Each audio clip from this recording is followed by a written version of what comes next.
Well, there is a big elephant in the room, but fortunately, I've already covered it. So I don't Good. think we need to jump into the subject matter that is on everybody's mind. If they care what I think about what just happened, that will go down in history, there is a separate video that folks can go check out. And I give a complete analysis. Well, as complete as you can do in 10 minutes. So, with that said, thank you, Bradford, for being on today. And we'd love to dig into Tesla and into the economy and see what's going on. Sure, let's do it. All right. So let's start with another controversial subject, though. Calpers says that their current plan is to vote no on Elon's compensation. You argued, I think yesterday or this morning on X, that their position bolsters Elon's reasons for wanting his 25%. I thought that was really interesting. Please explain your thinking.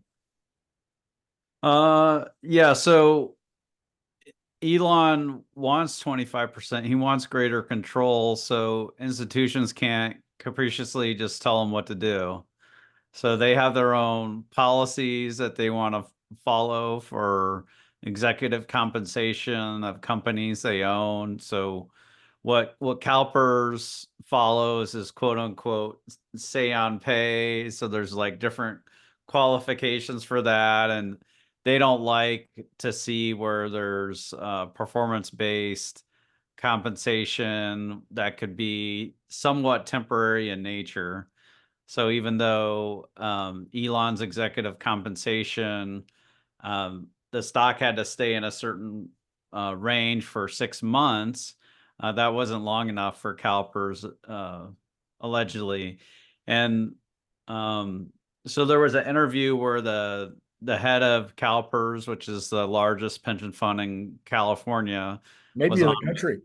Yeah, was on with Andrew Ross Sorkin and misremembered, but they later clarified that they voted against it in 2018 and they're planning on voting against it in 2023, 2024. So nothing really different as far as no votes swinging that way, that we need to recalculate probabilities for. But it's disappointing to see. Like CalPERS made probably $450 million on their Tesla investment, and Elon's portion of that he would get for making them 450 million was 45 million or so. So I think that's a fair trade. What do you think, Randy? Is Not, that a fair trade?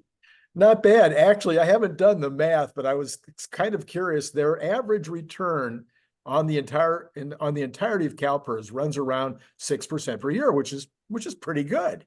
Mhm. I was just wondering if they subtracted out that massive gain that they had over the last 6 years on Tesla, whether their number might be a lot lower.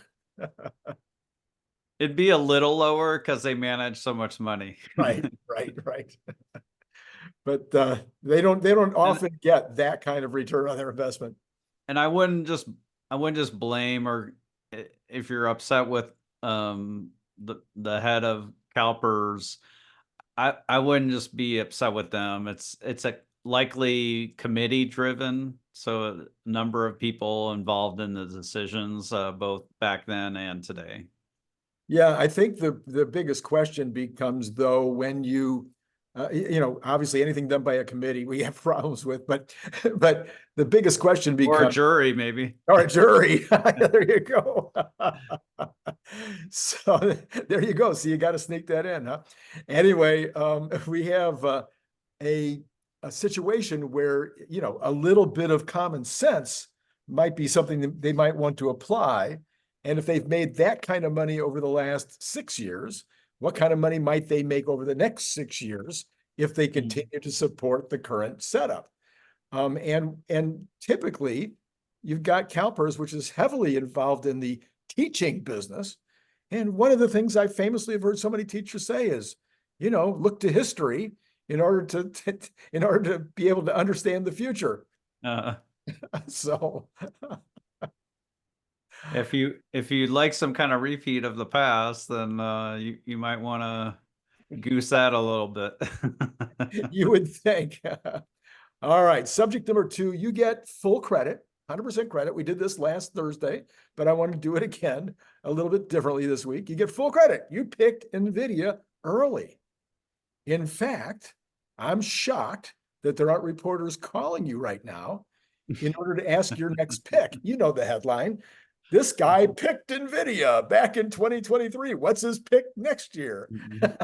So, anyway, as financial genius of the day, where are you now on Nvidia? So past performance is no guarantee of future results. Um, I think Nvidia, like the world is their oyster. They're likely to double their profits. I I said this year they would have about 60 billion in profits, and that sounded big and scary to me. But they're almost on that pace with just the first quarter, and the second, third, and fourth quarters should be better for them.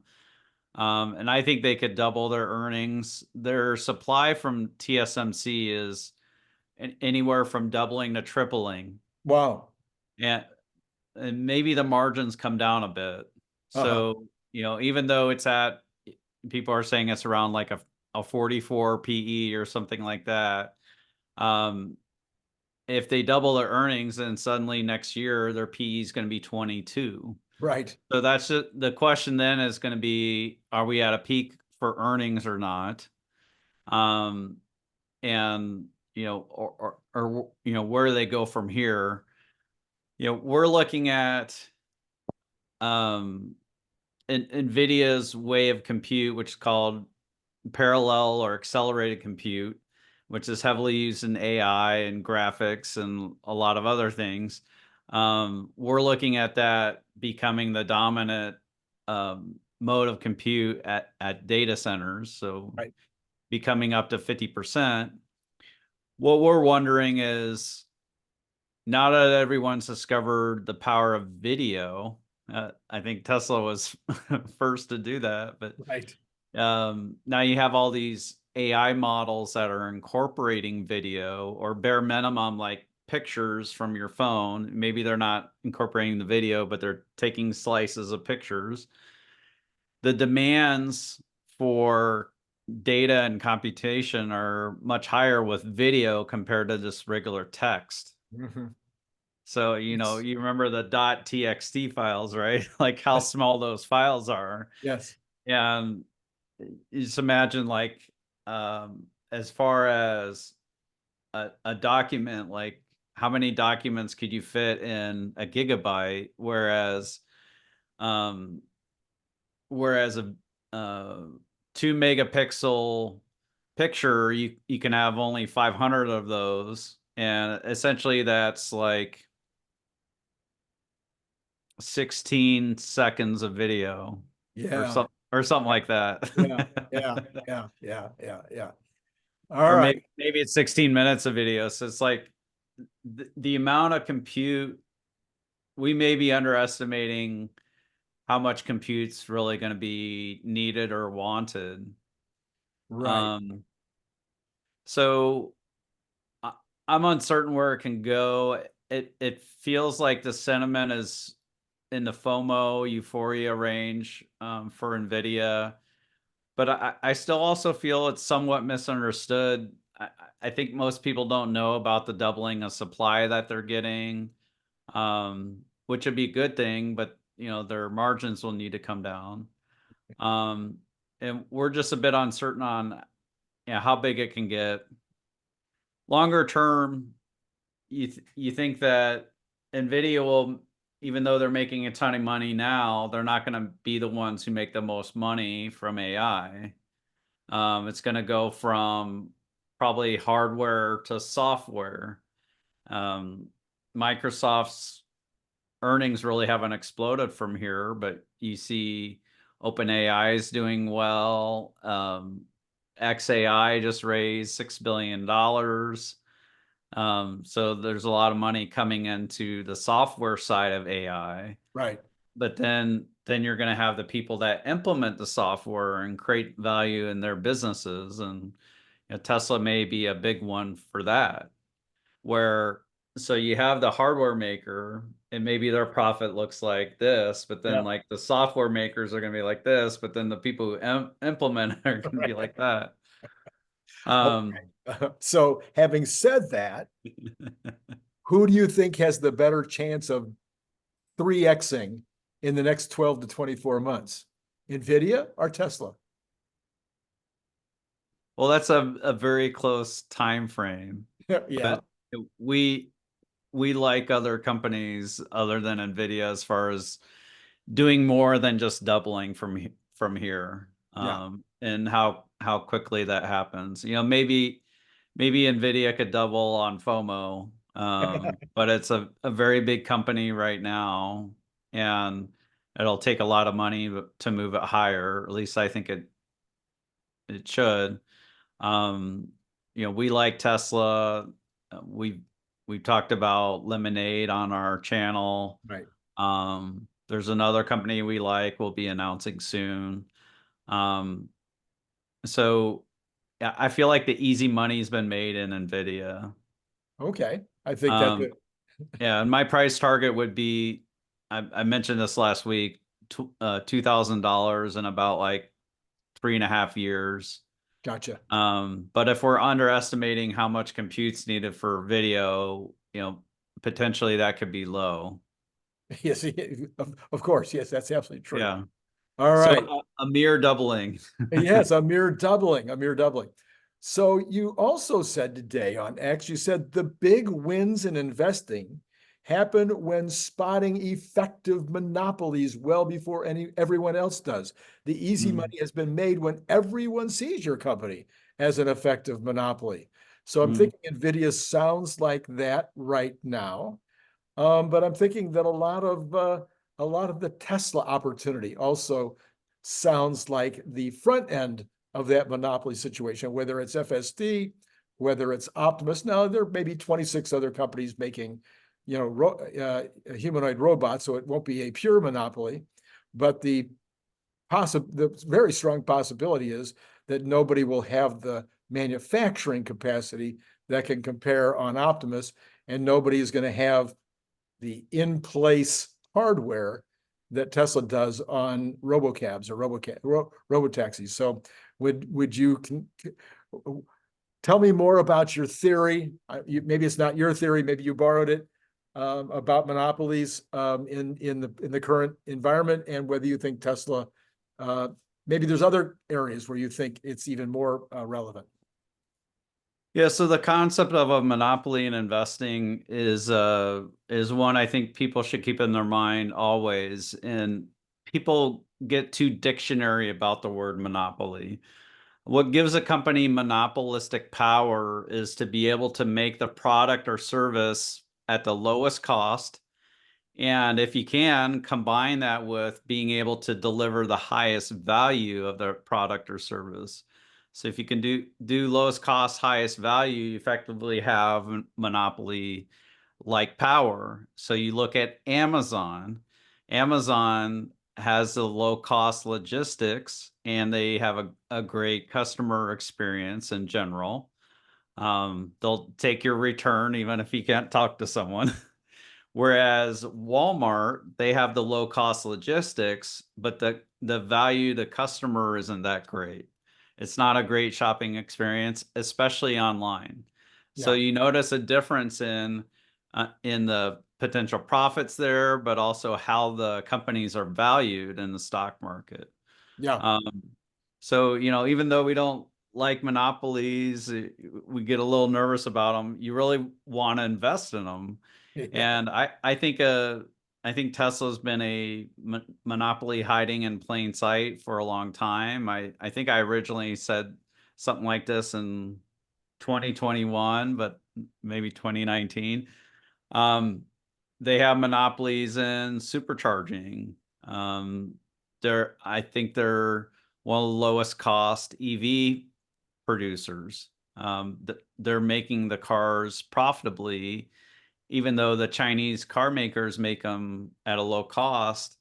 They're not able to match the higher price that Tesla's able to charge because the Tesla product is seen as superior value. It Right, is a very competitive space, but right. they do successfully sell cars in China. Yes, very successful. Yeah.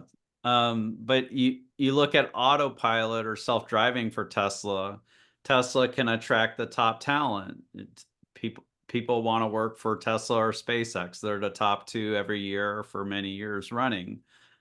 Tesla has the cameras and the computer in every car, even if people don't buy the FSD software suite. Right. You get autopilot with your car, but you got to pay extra for the extra self-driving features. Um, and it's all the data, it's all the time that Tesla spent learning how to solve the problem. And so you're not going to have another company just come in. Let's say Tesla figures it out. You're not going to just have another company come in and just like, snap their fingers and be doing the same thing Tesla's doing. They're going to need to have the fleet. They're going to need to have the top AI engineers, and then they need to go through the whole learning process. A lot of your audience are entrepreneurs, and like you can't spend your way through a learning problem. No, no, you can't. So on subject number 4 here, I think you commented on this because I think that's why I brought it up. Homemore's blog says Tesla is the #1 seller of used cars in the Mhm. United States. That was really a kind of a shocking thing. But there's more than the fact that it's, they're selling a lot of used cars and it's probably a profit center for them. Mhm. What other implications are there to the idea that Tesla would now be selling that many used cars, and that this number is only going to get bigger and bigger and bigger? Is I think there's maybe a couple of other implications there. Yeah, by being the car dealer, you're not giving $2,500, $3,000 to the dealer on the sale. You're also not giving them the profits on the service. Tesla may give the service at cost, um, but that ends up lowering the cost for Tesla and potentially lowering the price for consumers. So you go back to like, adding a monopolistic advantage there. Um, Tesla gets great information, and they can decide to, do little wrinkles. Yeah, I've known Matt Smith for a long time, and we were looking at how Tesla was handling their used cars in 2020. And what we noticed was like nearly 100% of the S and X that they were selling on their website, they would attach FSD to. Oh, So like if you wanted a S or X at that time frame, you had to pay the extra money for FSD. I see. Yeah.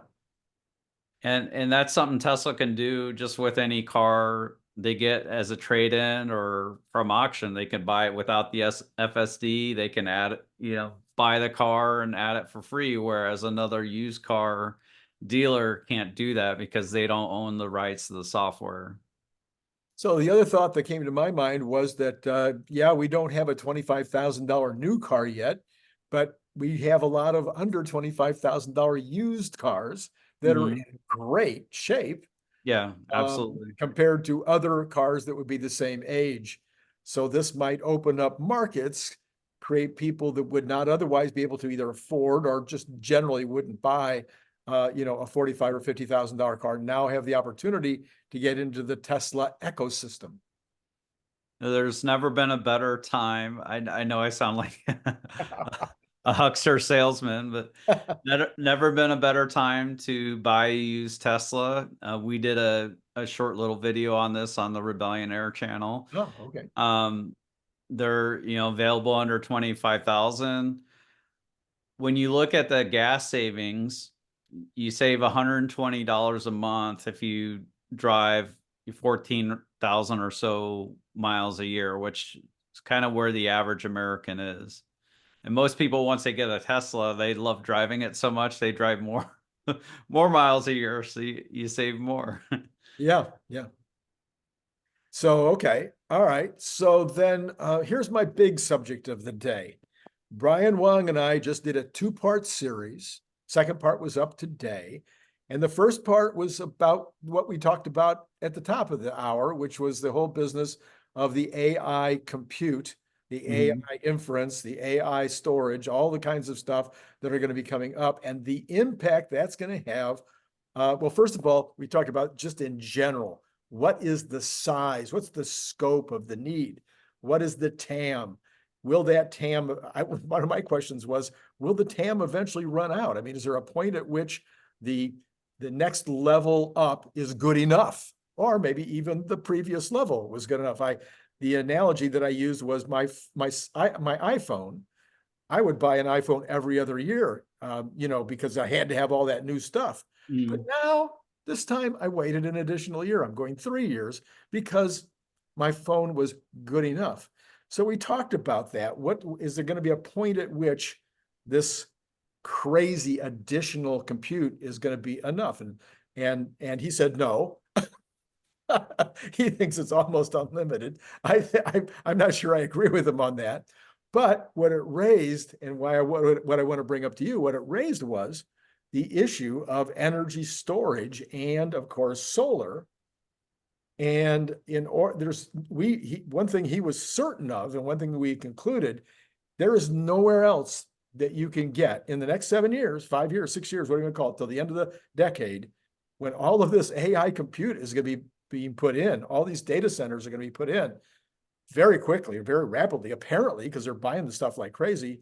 It's going Mhm. to need massive amounts of electricity, going from maybe 5% of the US grid, the US total, to 20% of the US total. It ain't out there. It isn't there. It was Yeah. already going to be squeaky just with the addition of all of the people that are mining Bitcoin and the EVs and the EV trucks, etc.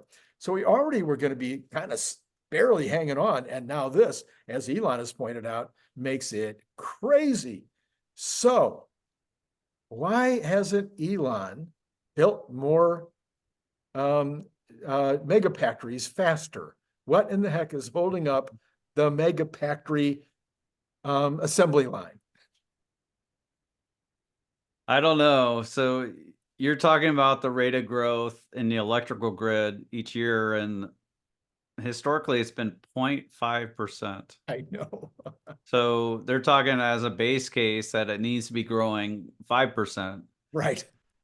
When you add more solar and wind, you definitely need more batteries. And uh, both Texas and California are sorely in need of batteries just for the existing grid before you add more solar and wind. Um, yeah, I'm not sure. The data centers, they're talking about adding nuclear plants. Maybe they don't like the uncertainty or the up and down with the wind and solar. But when you combine wind, solar, and battery, you have a pretty good baseline. I know it's a lot, but it's actually fairly inexpensive. It's Right. on par with natural gas, and I think a lot of these hyperscalers like Microsoft and Amazon, they don't want to be burning natural gas at the data center. Right. They want to be doing either nuclear or uh, wind and solar. But nuclear, we're talking 10 years from now. You're not talking about 3 years from now, 5 years from now. You have some of these mini nukes, even those, before they get the final approvals and start producing them and then permitting them and everything else. Whereas solar, it's pretty fast. Yeah. But Sam Altman has a company called Okla, like Oklahoma, okay. Okla, and I think they make the mini nukes. I'm not sure how quickly they can stand them up. So I'd be curious if that is 10 years or if it's faster. You're right, you do need approvals. Yes. So, what there's an order of approvals and then you can start construction. Right. So yeah, I'm curious how the timeline's different now. All right, I'm gonna throw out a theory. My theory as to why Elon has slowed down what we thought a year ago, you and I would have agreed 100% that he'd be popping up those mega factories. Transformers and maybe making transformers. Yeah. Making transformers. That is my theory, that the lack of transformers, what good does it do to and we've got this massive oversupply of solar panels now, massive oversupply of solar panels now. So maybe the problem is you got the solar panels, you can make the batteries because we got an oversupply of batteries also. So both of those are already available, ready to go. But maybe it's the transformers, which is why Elon brought it up in the first place. Yeah. Maybe Tesla needs to make a transformer factory in Texas. There you go. All right. Well, I thought I'd throw that idea out and see what you thought about that. And possibly a good spot might also be the East Coast. Like maybe Tesla needs to get involved in making the inverters and the power electronics. I wonder if that's slowing things down or if it's the battery makers. Who knows? Yeah, yeah. Brian and I also talked about the idea that if you put the solar really close to these data center installations, you might not need as much of that. You certainly won't need as much transmission, of course. Yeah. But you might also need less of the up and down, all the kinds of transforming that you normally would need. But he said, oh, you would still need a lot, but maybe not. Right next to Tesla's Gigafactory Nevada is an Amazon data center, or maybe it's Apple, and they have a huge solar farm around it. Right, right. Yeah, so this And makes that's feeding like the AC to keep the computers cool. right. Exactly, exactly. All right, let's talk about the economy in general. Dell shares dropped 12% after earnings. I didn't look to see if it's worse than that now. Marvel shares dropped 8% after results. And then Salesforce dropped 20% or something. Nordstrom's dropped 6.8%. I've got one here that I don't know what I wrote down. It says Mongabs. Can't figure out which that is. Anyway, Costco even comes out and does well, and its shares are down something like $10 in the after hours.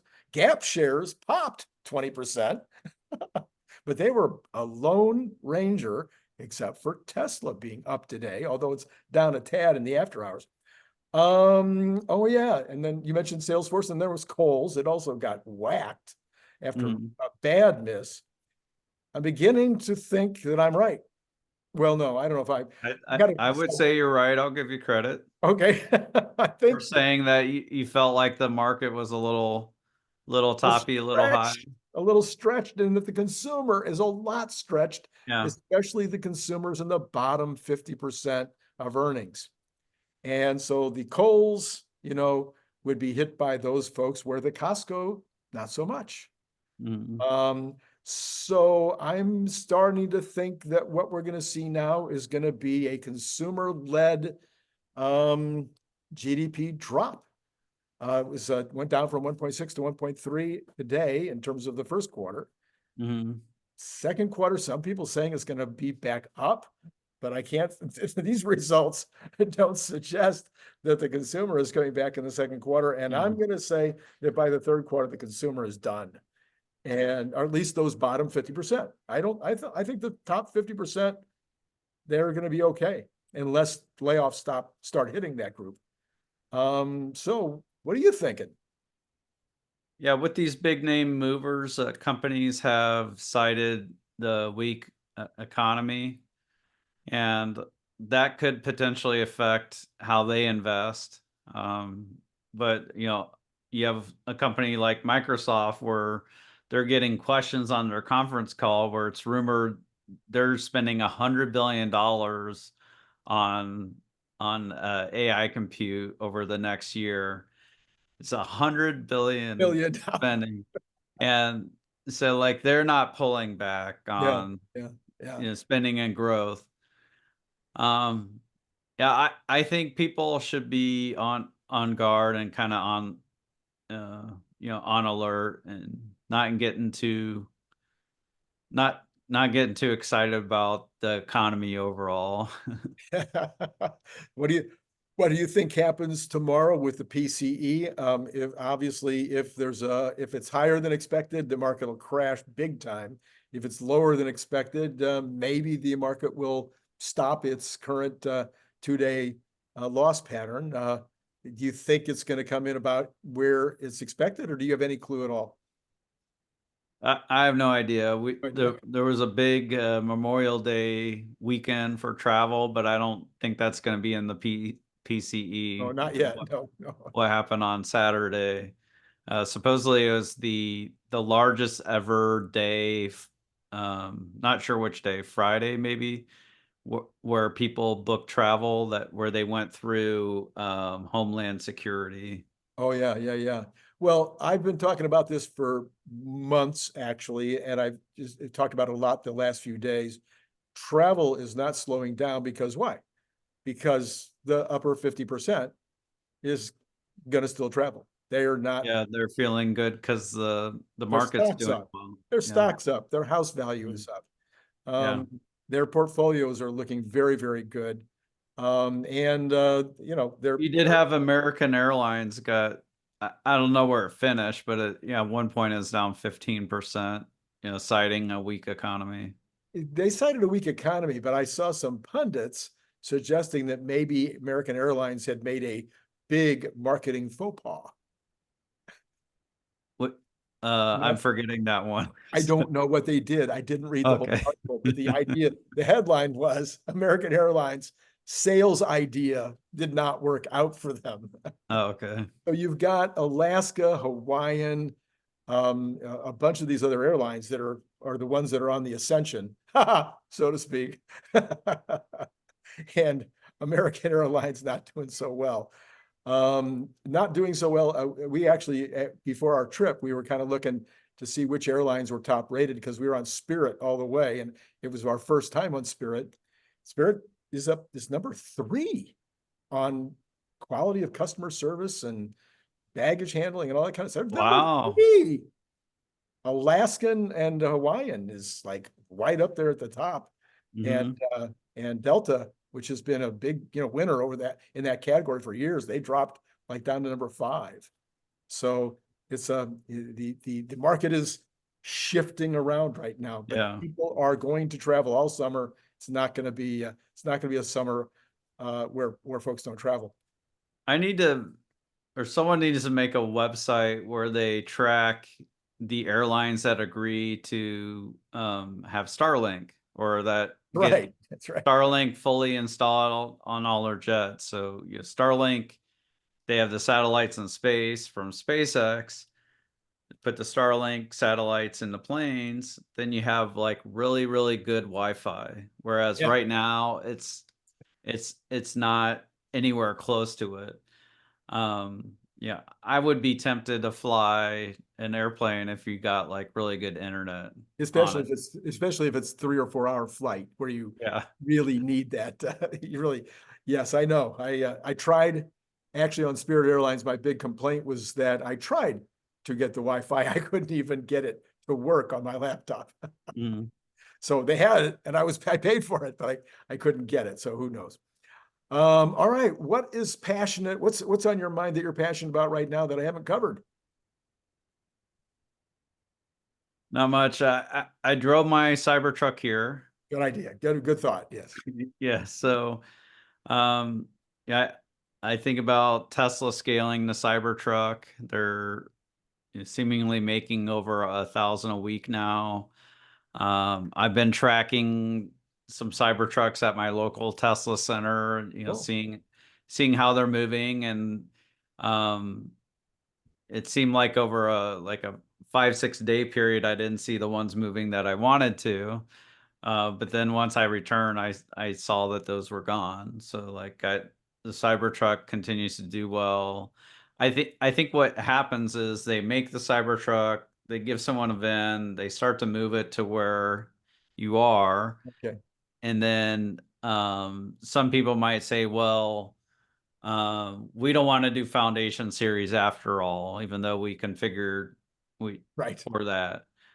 We want to wait till we can buy it for 20 grand less. Mhm.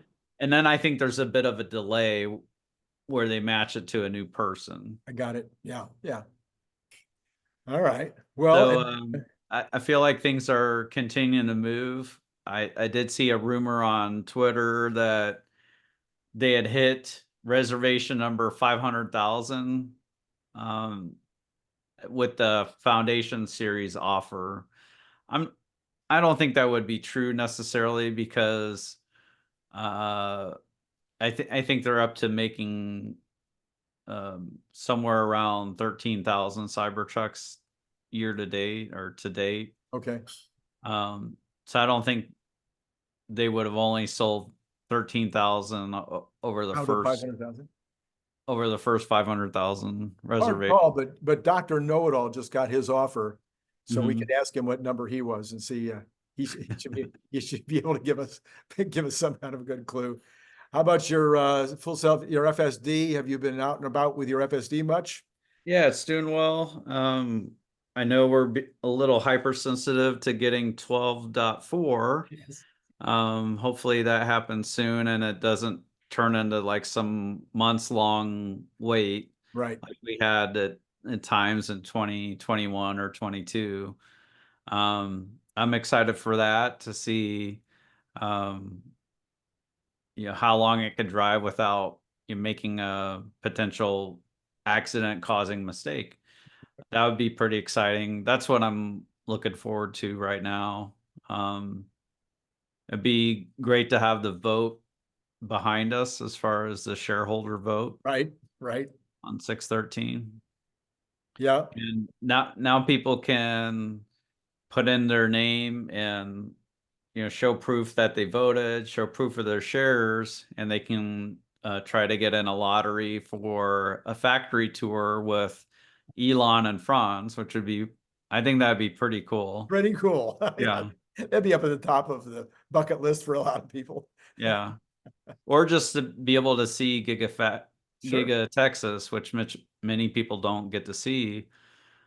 I think that's a great opportunity. I didn't enter my name for that, and the reason is I'm not bragging, but I've been to Giga Texas twice already, Okay. All right. and I feel it'd be greedy of me to like try to get in to take someone else's spot who hasn't even been to Giga Texas, All right. because like it's just so cool, and it's like it's 1,000 times better seeing it in person than it is watching a video of it. They have those cool fly through videos or they have the drone go up and down and all Sure. around the line. And it's totally different being there and seeing it. It's just really impressive and you feel like you're literally in the future. And I it hurt my head because of that. I was like, I'm in the future. What's in the going future. The I the huge machines they had in there were just so cool. yeah. Um, yeah, and it was all clean and I don't know. It's a bit of a show too. They had the lighting on and music, and I was like, I'm in the future. In my show last night with Jeff Lutz, I threw out my new theory. So I think you and I have talked about my 2026 theory, which is that everything that we really care about will be under full production in 2026. Whether they're Optimus, Robotaxi, semi trucks, Cyber trucks will probably be way over 250,000 annual.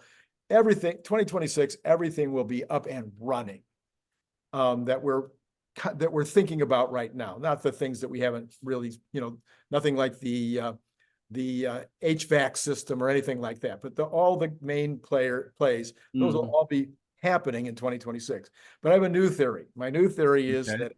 that as of July 30th of 2025, everything will be far enough along that even the dumbest bulb on Wall Street will be able to chart the value or some value.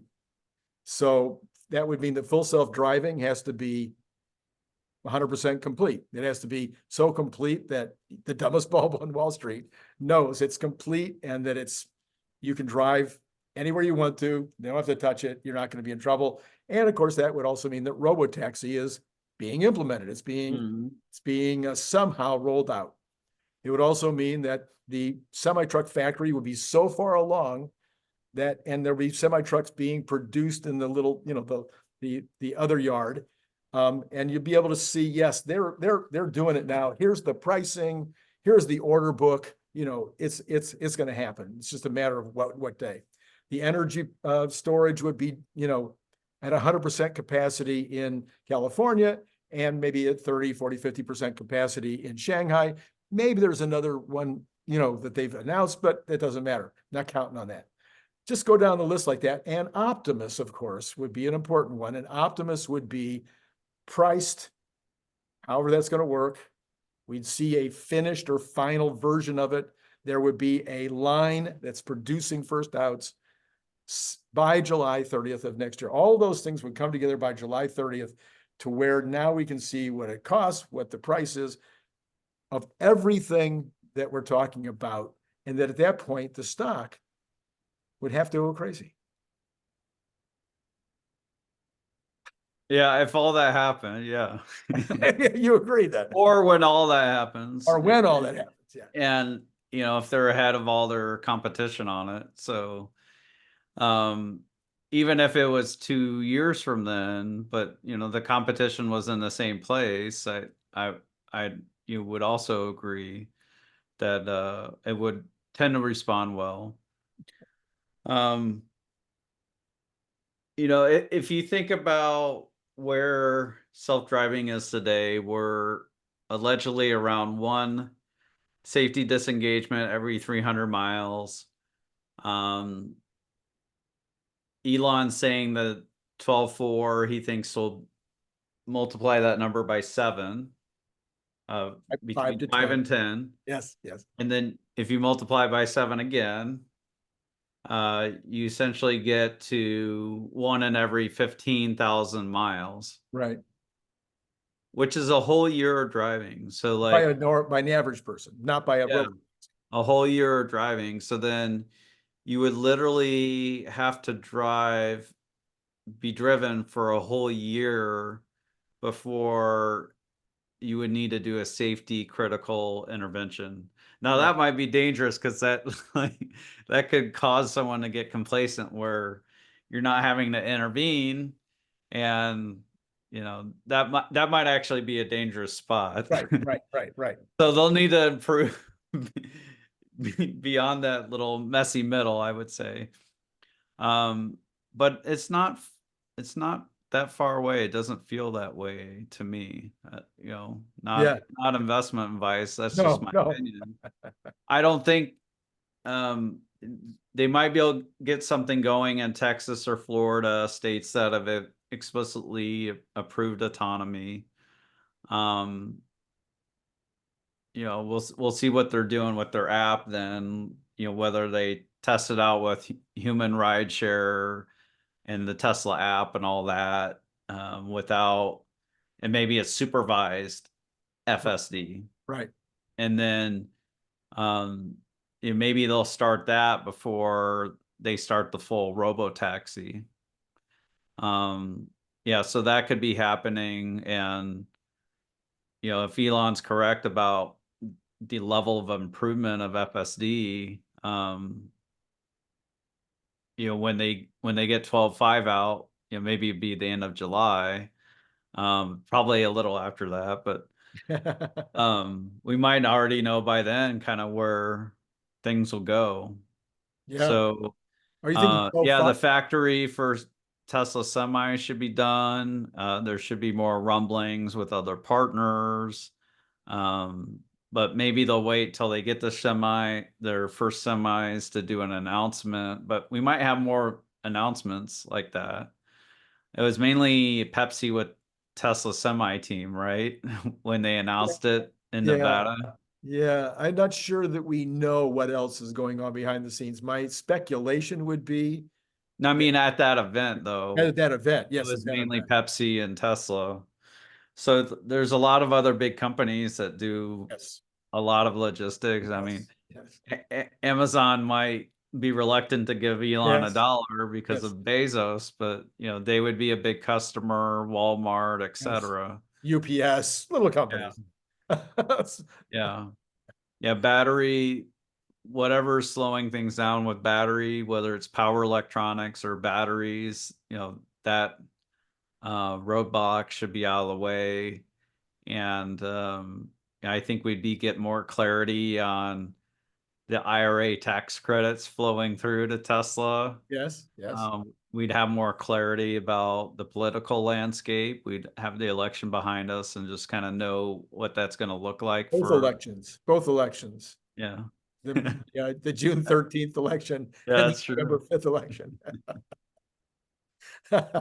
Um, and yeah, unless it like has an early failure, which I don't see, Tesla bought, we should see Tesla making it at worst in volume by next summer. They already hired people to handle the manufacturing. Yes. They were working on hiring for those people back in November of 2023 or Yeah. December. Yeah. So, like, generally, within 6 months, you're going to want to start making stuff or moving dirt, ordering equipment to get that factory going. Um, and Teslas can make these by 3D printing, but that there are some ways to 3D print that are efficient. But probably they gotta do some other ways of making it. So I did a quick yeah, analysis. it could be a year. I did, I might have to dance on my way home now. I did a quick analysis that I believe that Tesla can set up a pretty decent production facility in 100,000 square feet. Yeah. Yeah, for the Optimus. So that could be within some existing building, like they did with the first Gigafactory in Mhm. Lathrop. So they might, take over an existing building for the first Optimus run out. If they want to get up to, millions of them a year, yeah, they might have to get up to maybe a million square. Man, no, probably not even that much. Probably more like 500,000 square feet. They could probably do a million a year. So it's So not that. you're a manufacturing guy. Yeah. So I would defer to you, but where I go in my head, and I guess it really doesn't matter. Like if it's a million square feet, big deal. Or if It's it's still a only small building. 500,000 square feet, versus 100,000, Right. that's not that real big of a difference. No, Um, except for the reality of whether you would want to build it up from the ground up yeah, yourself. So yeah, if you only need 100,000 square feet, those buildings are out there. But if you yeah. want a 500,000 square foot building, you might be talking about building it yourself. Yeah. And maybe you could patch a bunch of buildings together. Like Good. So, ideally, you want it all in one, right. but you need a lot of link to make the arms and like the way they're talking about the hands. Yeah. You need a lot of size in the building. So like you're gonna want it kind of tall, even if it's only 100,000 square feet, and you're Always gonna helps. want to build long processes. It's with how intricate the hand's gonna be. Like I imagine that that would take a lot of building size for it. So it's just a lot of steps. Yeah, there's a lot of steps, but I don't think it's going to take a lot of space. I really don't. Really? Yeah, Okay. I don't think it's going to take that much space. And Scott Walter agrees with me. It's not, I mean, I don't know if he agrees with my 100,000 square feet. I think I was figuring for the facility to be able to make 100,000 a year, they could probably do that in 100,000 square feet. Mhm. So, but if you want to go to a million, I think you're talking about 5-10 times that much. Yeah. So that's my thinking. And I laid it out. I didn't go to a huge amount of trouble, but just based on my expectations in terms of the amount of, just take mass. How many pounds or how many cubic inches of material do you need to make one of those things? How much space does it take to warehouse the component parts? And then how much space does it take to bring them together in some kind of a unboxed and or a line? So doing all of that, That's how I came up with my number. So I anyway, wonder if Tesla will announce when they start building that factory, or if they'll have an event, after they start making it. it would be lovely. I wonder what we'll know when we'll know it. I will know it. Yeah, exactly. All right, let's take a look at where the markets are now after we've talked about how bad things are going. By the way, Tesla's up a penny in the after hours. So it has definitely been going counter to market all day long today. And the rest of the market, of course, we had 330 down on the Dow. We had Nasdaq down 183 with S&P down 31. And in the entire Magnificent Seven, except for Apple and Tesla, were down today. Yeah. So how did the bond market do today? Any guesses? The bond market, of course, was down earlier, and it's slightly down in after hours. So rates were up. Or so, no, I'm Rates were sorry. I'm down. sorry. You're right. Prices. I got to say it right here. Rates, well, actually, it's unch. It's virtually, now that I look at it again, the 10-year is unch. It's at, no, I'm sorry. That is 1 full basis point. I correct myself yet again. Down 1 full basis point in the pre-market at 4.5. The day's action. Yeah. The day's action, the rates were down. The day's action was also down, and now the prices of the bonds were up, right? Prices of the bonds were up, Yeah. right. 2-year, 0.6 of a basis point down, and the 2-month up 2 basis points. See if I could do the math in my head. It's almost back to 100 between the 2-month and the 10-year. So that inversion is widening out again. And the 2-year and the 10-year 546, and this it's always so hard when it's this way. 923, 38. Yeah, so it's right in the middle of where it's been. It's been as low as 25 basis points separating them. It's been as high as around 50. So right now at 37, 38, it's kind of in the middle. So I've continued to find articles this week about this inversion. 23 months now. The longest the inversion has ever gone without a recession is 24 months. So we are on the cusp of that. So any thoughts on the bond market? Yeah, there's a lot of signals for recession. So I would say the economy's been pretty resilient in the face of that. It has definitely been that. Okay, we've got oil down a little bit, 77.67 for Texas Intermediate. Brent is down also 13 cents at 81.73. And that split is now $4. I like to look at that split to see how much people are worried about what's happening in the Middle East. That's my gauge. So the normal is around $3.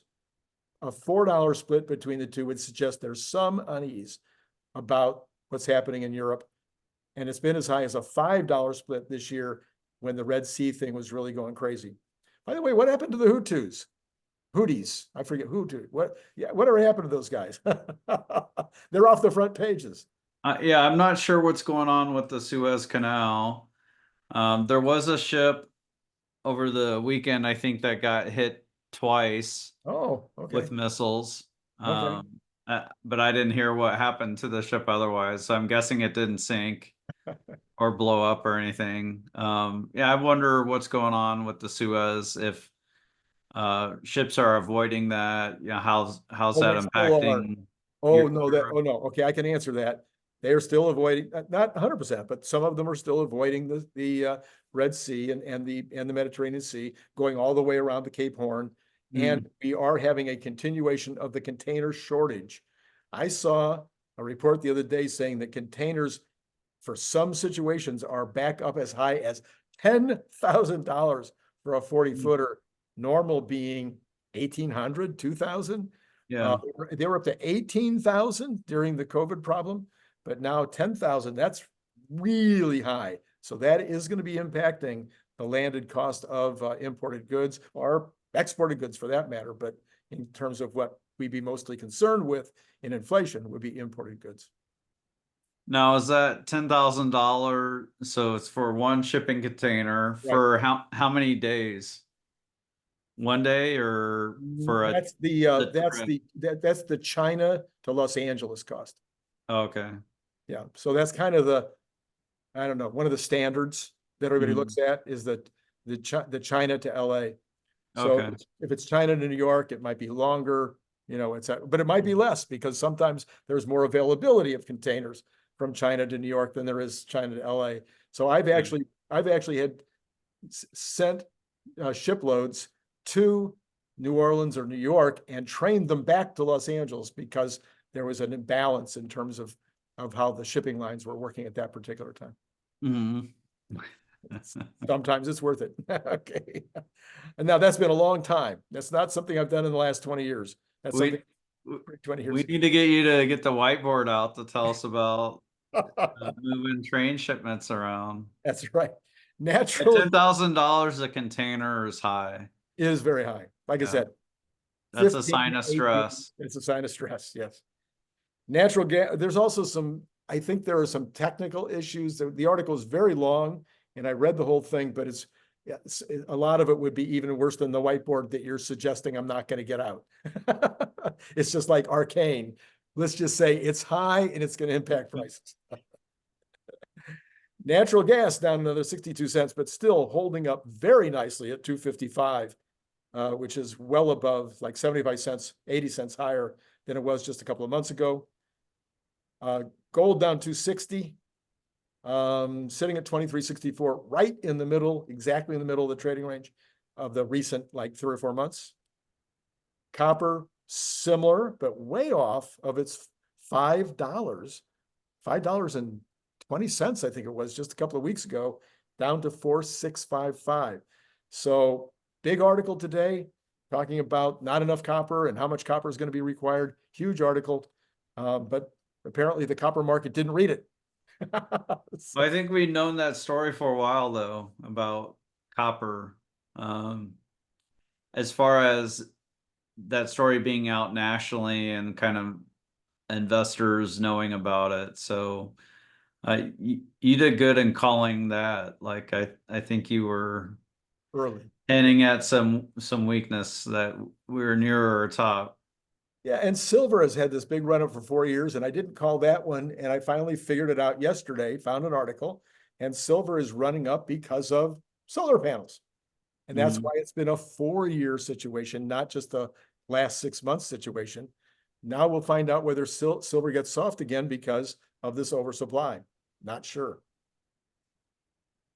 Now we have Bitcoin up 900 at 68,282. Once again, right in the middle of its trading range of recent, it's been around 59 to 74, 73, 74. And the equities, Dow down another 55, which is 0.14%. S&P down 15, which is 0.29%. And Nasdaq down the most, down 87 or 0.47%. So the Nasdaq getting whacked today, both before and after hours, or during and after hours.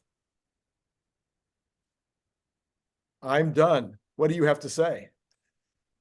That was fun. Let's do it again next week. Okay, let's do it again next week.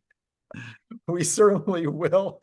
As always, I appreciate you coming on and helping us make sense of what's happening. And to all of you out there, it's been great talking to you.